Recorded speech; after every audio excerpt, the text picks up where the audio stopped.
Welcome into Triple Zeros, the anti-hot take sports show. I am your host, Josh Buckhall. Be sure to follow me on X, Twitter, that is, Instagram, Blue Sky Social, at Joshy Buck. You know, on Blue Sky, you got to add a little razzle dazzle at the end. But I am at Joshy Buck on those platforms, JOSHGBUCK all together. On those platforms, again, Twitter, Instagram, and Blue Sky. This is the anti-hot take sports show, Clocker Sports. You can follow the show on Twitter, Instagram, Blue Sky, as well as the on YouTube and Facebook at Clocker Sports. Again, razzle dazzle for Blue Sky.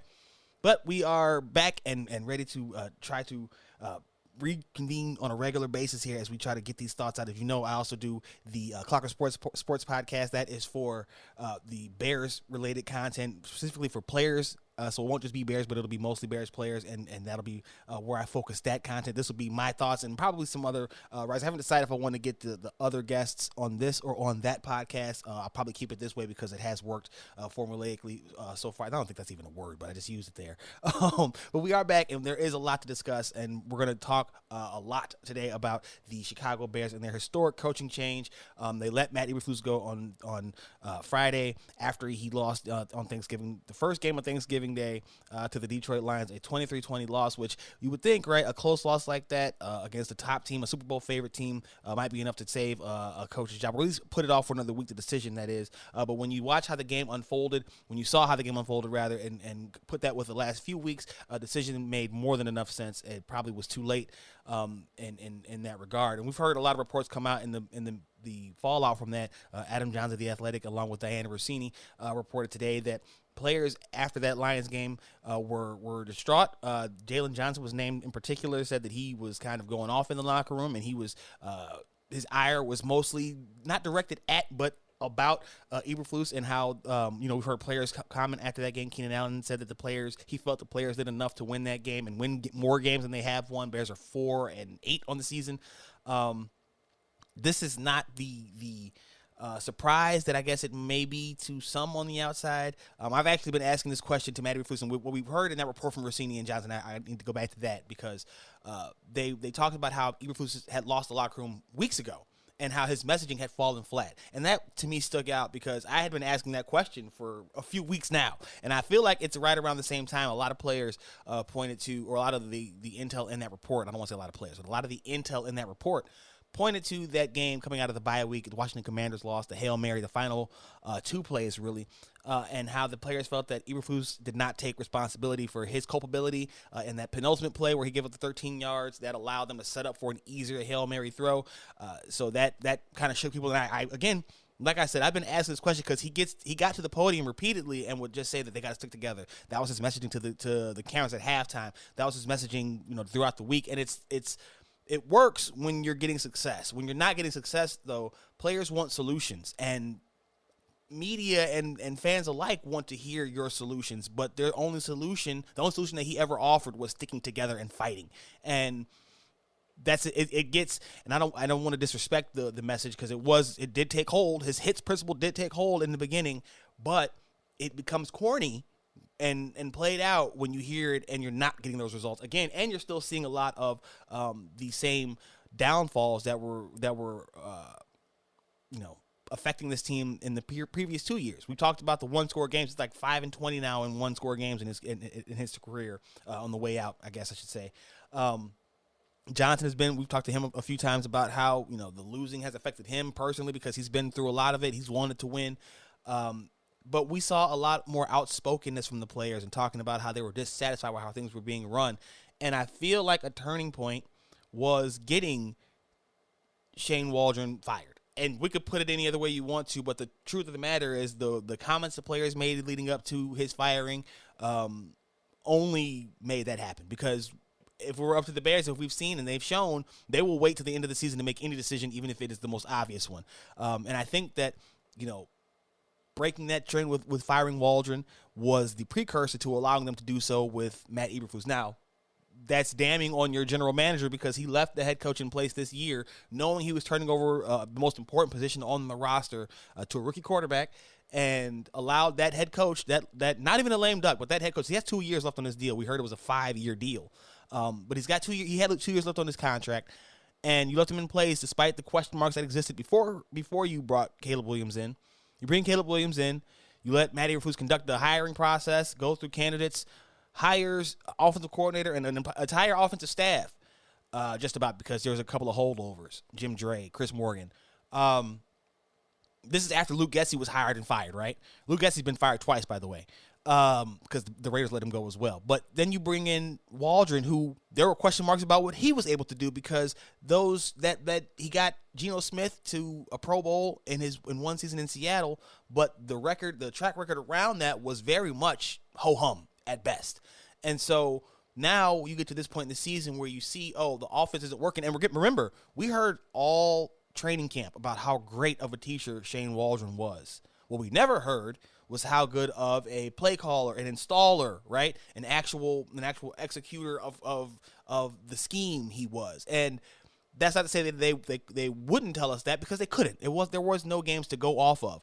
But the outcome for Waldron is very much predictable when you see how he was portrayed coming out of Seattle. There was that clip from CHGO Bears about from Jackson Smith and Jigba, where he took a moment before he gave his reaction to what he thought about Shane Waldron as an OC. And then there's more questions, because you get Thomas Brown, and I'm going to get more into Thomas Brown and his chances, as what I think of his chances to be the head coach in a second. But you get to Thomas Brown, he steps into the role. The offense looks like it runs well. Even through some of the lulls, you see the intent. You see a lot of the things that you were missing. The intent, that is such a big deal, because I think there was a lot of times when watching the earlier season games where you would wonder what the Bears are trying to accomplish on any particular drive. You don't get that feeling anymore. And it's only been a couple of games, so I'm not going to sit here and act like the world has certainly done a 180, the Bears world, that is. But I do think that it's notable that Brown was able to come in and immediately find a better way to utilize the talent on this roster than Shane Waldron. To me, though, that is also a very big red flag on Matt Eberflus's ability to identify coaching talent. We already know that his game management skills have been in question for forever, right? We wondered about the hiring processes, too, with Getsy. And before that, Alan Williams, the running backs coach, had to be escorted out. There's been a lot of turmoil under this man to have all these losses, to then, again, going back to my previous point, keep uttering that same message about sticking together and fighting. We also heard that Eberflus tried to keep Shane Waldron, despite the players talking out against him and the lack of results on the field. These things are all glaring red flags and more than enough cause for the Bears. Excuse me, I'm actually watching a Hawks game right now, doing live tweeting for another one of my many roles. But that's a red flag for Eberflus.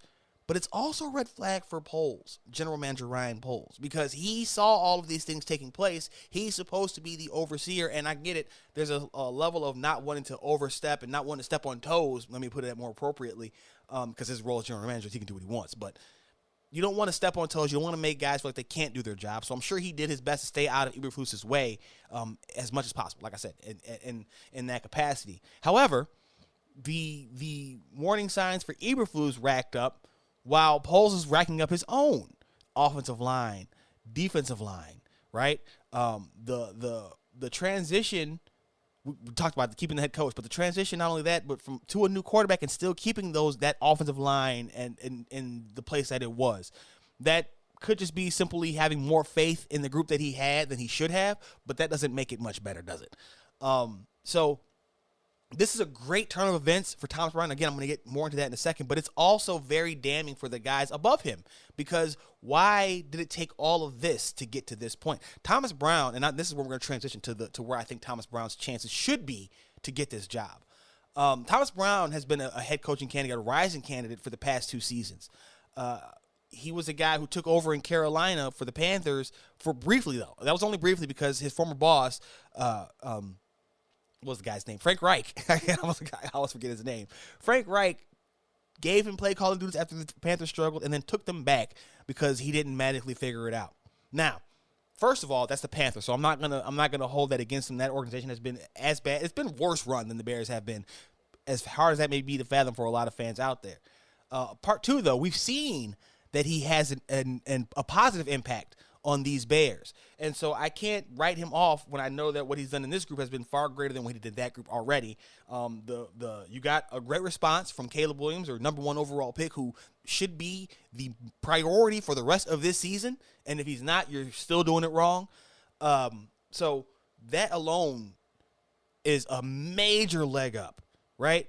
Brown has defied your expectations. And I wrote about this. I either wrote about it on in an article on clockersports.com, or I did it in a group chat. I can't remember, and that's really hindering me because I wanted to share that piece. But I talked about how at the beginning of the season, while there were concerns about Eberflus and doubts about Waldron coming in, because I was lukewarm on the hiring of Waldron from the get-go and of keeping Eberflus, because as much as you want to tout the defense, I felt like there was enough talent there that all you just got to do is motivate those guys, and they'll go out there and run through a brick wall and take the ball away more than enough times for you to win a game. That stopped happening for Eberflus. I wrote about that on Clocker Sports recently as well, that they're not making the big game-changing plays, and that was part of his downfall too. But I just don't know that getting Brown in now, right, as well as I think it's going to be for him, I don't know that it absolves the stuff that happened before him. However, I will say that we've seen the instant change, and for him, that's a big leg up. And because he was a coaching candidate before, he has to be your top candidate now. And I don't mean that he gets the job. What I'm saying is you have to take this as a serious audition, not just, oh, he's interim and we're going to tell him that he can have a shot at keeping the job just to keep him motivated and keep the guys engaged. No, I think that you've already proven to yourself multiple times over that maybe your first inclination is not the best. Like, you still hired Brown, so I can't say that they didn't see the talent there, but there was clearly something they didn't pick up on. Could it be the presence? And if this was Eberflus's final say on this call on hiring Brown in the capacity that he did, then I would again wonder if Eberflus was really just put off, felt challenged by Brown's strong personality, because Brown is he's a commanding presence. I likened it to a Mike Tomlin. I'm not saying that he's Mike Tomlin, but his presence at the podium is very Mike Tomlin-esque. It's very you can feel the intent. You can feel that there's purpose to it. He's not going to give you a lot of fluff words, and there's a passion behind it when he tells you his plan that I think came off from Eberflus as hokey at times. Remember, they joked about the makeover that he got coming into the season, and then the jokes came back when they were still doing the same things, because you can't change a tiger can't change its stripes, right? He was still the same coach despite the beard and the new hairdo. So that energy that Brown brings is evident at the podium. His impact on the roster, on the players, on the play calling has been evident from the start. He has the track record. He got a strong endorsement from his former boss, Los Angeles Rams head coach Sean McVay. Andrew Whitworth, one of the players on that Rams team that won the Super Bowl in 2021, I believe it was, tweeted out a very impassioned endorsement of Brown. I retweeted. He retweeted that. Like, this guy has a lot of the things that you're looking for, and so I can't find a reason to say that they should not. I say hire him, but even consider, right? There's no reason for him to not have all the consideration to get this job possible. You just wonder if they're going to do it, because they've gone through so many iterations of front offices, head coaches, quarterbacks, rosters, whatever, and it's been the same end result. And a lot of people will point to ownership and saying ownership can't do this, that, and the third. I feel personally like ownership's really willing to let the football guys do what they do. You can question the money part of it, but I don't think that is the hindrance that it's made out to be. I feel like the guys that they have been hired haven't maybe done a good enough job to convince that this is the right decision, but I more feel like the guys who've been hired haven't made the right decision. And again, you can say that that's on ownership, and it's their final decision, but I think when an owner comes out and admits to you that they're not a football guy, okay, well, now you're just hiring people. Now you can say, go get somebody in football to do it. That's fine. That's easier said than done, too, because you're also trusting someone else's judgment, and that might be wrong. They did that to get where we are today with Poles and Eberflus, and now one of them is gone, right? So I don't think there's a perfect formula. I really don't. I do think that the Bears being a family-owned business and run as such is a hindrance to them more than it helps them, but it's also kept them where they are. They are one of the most popular brands still. Despite years of ineptitude, there's no polite way to put how they've gone about orchestrating things in recent years. And so that's why I'm hesitant to give a ringing endorsement that I think Brown is going to get the job. I think that he should get every chance to win it. I think it should be his job to lose, to be honest with you. We'll see how that actually turns out. And I wrote 9 other candidates on clockersports.com. Among them, of course, Ben Johnson, Detroit Lions offensive coordinator. Joe Brady, OC for the Buffalo Bills. Have some retreads in there, the fiery defensive guys, Brian Flores, Mike Vrabel, right? Bill Belichick, a name that may have caught some people off guard because of what he will command in salary and what kind of power he will want. I don't really think the Bears will hire Bill Belichick, but I think getting him in the room to deliver a dose of honesty would definitely benefit them, and that's what I wrote about in the Clocker Sports column. So go ahead and check that out as well. 10 head coaching candidates the Bears should consider after firing Matt Eberflus. The other thing about Brown, though, is that and it's really not another thing because it's going back to another point that I made already, but it's the connection with Williams. Because Williams is so important, because he has shown you so much already, even if you want to parse through his stats and say that he hasn't done what you expect from him, that's cool. The overcoming of Waldron's lack of play calling ability, the overcoming of the situations that Eberflus has let the team struggle in, right? Let them to flounder in and then kind of stepped away. I commend Caleb Williams for his progress this season. And he's come along in the past couple of weeks, and so you don't want to there's that theory that you're going to ruin a quarterback by changing the coach. And I don't subscribe to that completely. I think that the right change will do good. We've seen journeyman Jared Goff go to Detroit. He's taking his game to another level. Baker Mayfield jumped around to a couple of teams, landed in Tampa, is now doing good with his second OC there. So that's I think that's a misnomer. If that's probably not the right word for that either, but I think that's a misconception rather. That changing a coach is automatically going to be a downfall for a QB. You have to make the right hire though, and there are question marks about every single candidate. And I just feel like those question marks should at least lead you to a point where you say, okay, Thomas Brown is the bird in the hand. Everybody out there are the two in the bush, right? We might hit on something great.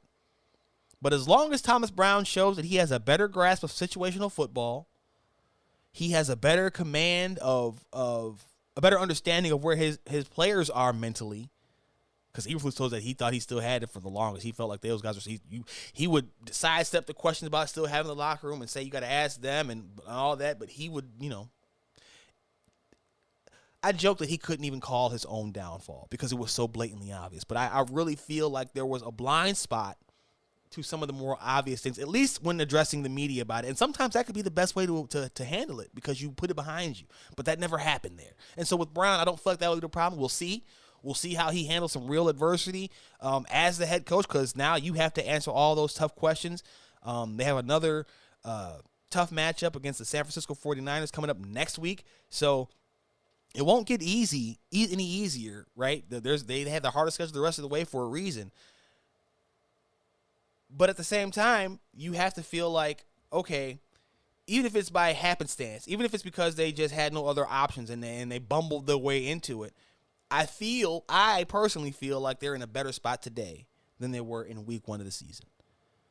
You have another 5 games to see what you have in your current interim head coach candidate, right? Your current head coach candidate.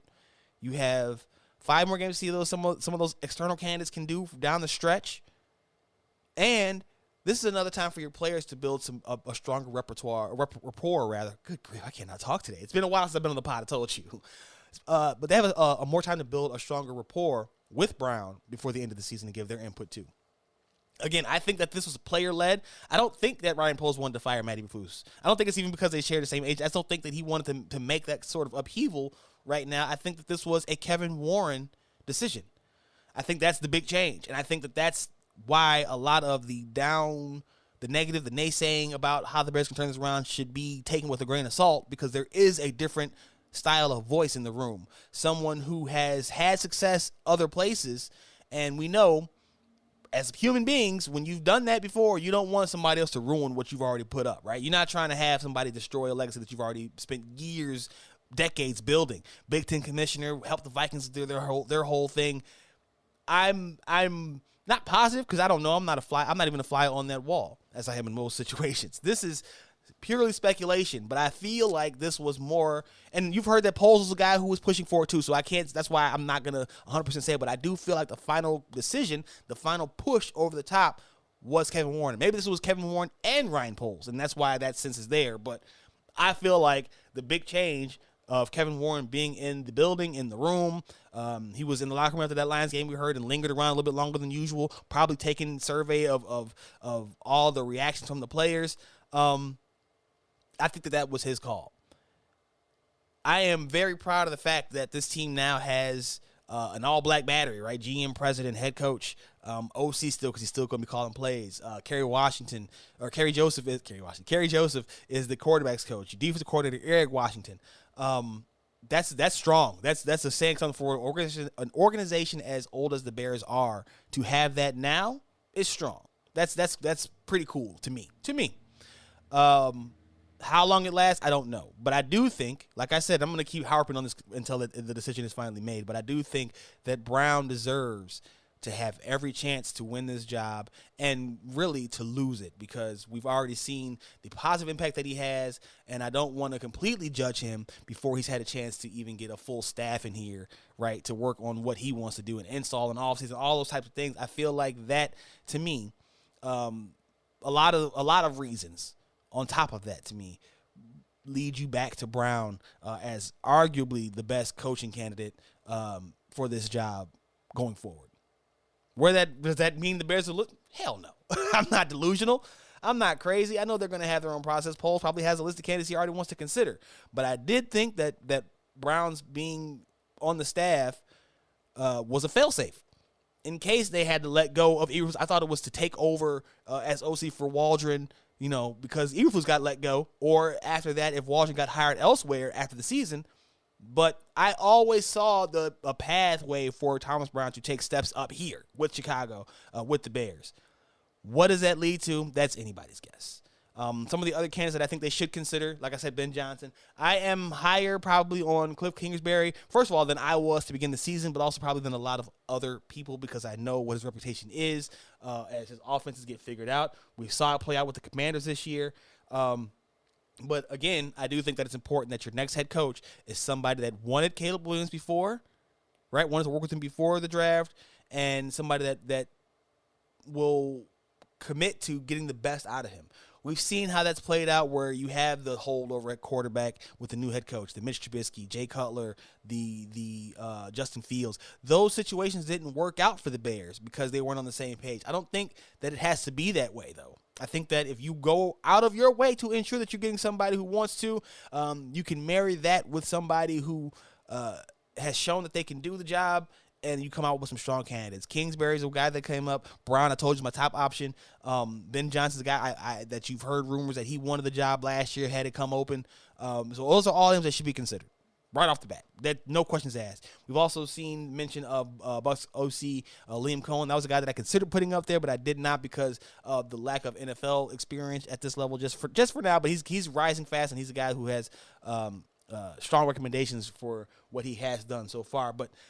And Josh McCown, former Bears quarterback. I think that, he was a guy who got an interview with the Houston Texans for their head coaching position before D'Amico Ryans got that job. He's now working with the Minnesota Vikings as their quarterbacks coach, and he's helped get Sam Darnold to play really good football this season, a player who many have joked on for years in Sam Darnold, actually. Got him playing really, really well this season. And so I think McCown would be a very savvy candidate for the Bears to target, just because, like I said, you could talk about the money. If you want to talk about money, then you got to look outside the box for candidates, and that's why I put a quarterbacks coach who has never even called plays as a potential head coaching candidate. I did note in the article that could be a more logical step for McCown going to OC here, but I don't think that he should be ruled out, because we've heard how players respond to the coaches who have played. Brown played, had his career cut short by injuries, but he talks like a player, right, with that passion. Eberflus played as well. He's an old former linebacker, but there's just a different presence with Thomas Brown. And so when I think that there's so many signs here, this situation is still evolving. The Bears have to do a lot of changes to the roster still. I think that you're going to have to fix that offensive line in the interior. a lot. I think you might need both guards done because as much as I like Tevin Jenkins, he has not been able to stay healthy, and that is the most important ability. I like Darnell Wright. Braxton Jones is a guy that I've liked in his career too, but I feel like we might be at a point now where it's clear that they need an upgrade there. Coleman Shelton has done very well in his time, and I think he settled in very nicely. I think a lot of the change on the sides of him kind of affected how he was able to play. But Caleb has talked about how important Shelton has been to his development this season, helping him with the calls and getting adjusted and stuff like that. And Shelton is before this past game, before he went out against the Lions, he was the only player to play every snap. Now they've had every offensive lineman injured at least once this season, so you're going to have to get some more depth there. You need some more starting caliber talent up front, probably at right guard. I like Matt Pryor, but he's been the backup for a reason.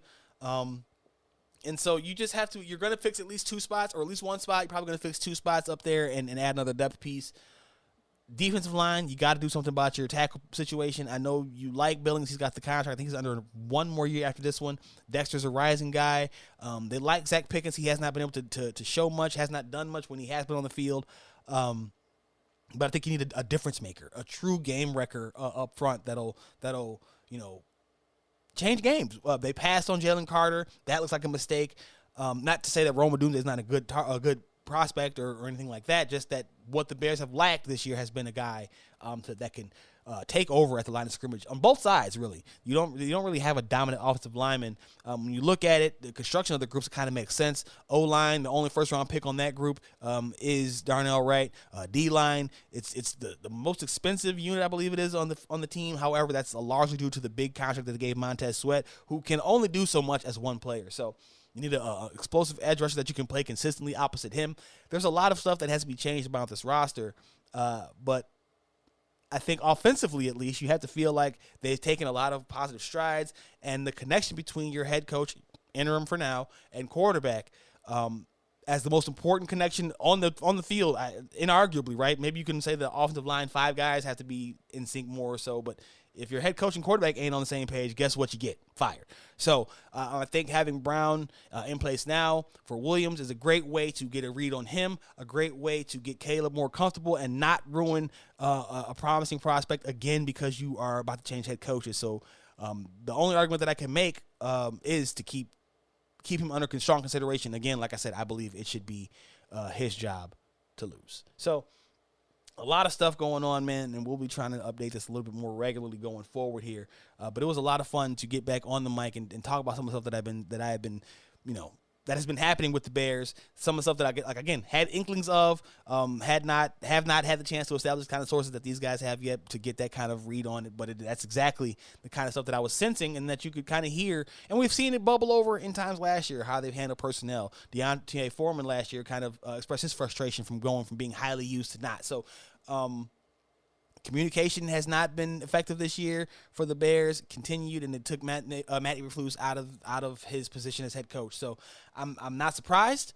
I'm sure that the Bears wanted to avoid having to go historic route, like this, but they did it, and I think it's for the best. I just hope that from here they can figure out a way to, I don't say right the mistakes of the past. You can't do that, but you can learn from them. And I hope that they have learned. I hope Brian Poles has learned, and I hope this rest of this season, this coming off season, gives the Bears those changes, those true difference makers in those 2 key areas in the trenches, right? But the change at the brain trust level, at the head coach level, to get everything on the same page, that you can finally see this team that has a lot of talent on both sides of the ball actually live up to the expectations that we as media place on them, fans as well, but that they have for themselves. Don't get it twisted. This is a confident group, and I'm sure that seeing how they were losing, especially when the defense started being a lot of the cause because of situations and positions that they were being put in, I'm sure that was very, very hard for them. So, like I said, I don't see this as it being anything other than positive. I just hope that going forward, the Bears have figured out a way to keep that positive momentum going, and to me, that means keeping Thomas Brown in the situation that he's in. We'll revisit this going forward. Again, I'll try to make this the weekly time slot for this. Saturdays, get these recorded and get these posted up so that we can have them going into the game. There is no game tomorrow. Obviously, the Bears played on Thursday, but we'll see. Be sure to follow me everywhere on X, Instagram, Blue Sky Social, Josh E. Buck. Follow the show, Clocker Sports on all those platforms, Clocker Sports on YouTube as well. Hit up the TikTok. That's also at Clocker Sports. Facebook, like I said. Read the stuff, man. ClockerSports.com. Hawk stuff is all on Soaring Down South. Find all my Vikings, Broncos writing, Bulls writing, and some other various NBA teams at heavy.com. And, of course, as you know, man, until the very next time, I'm gone.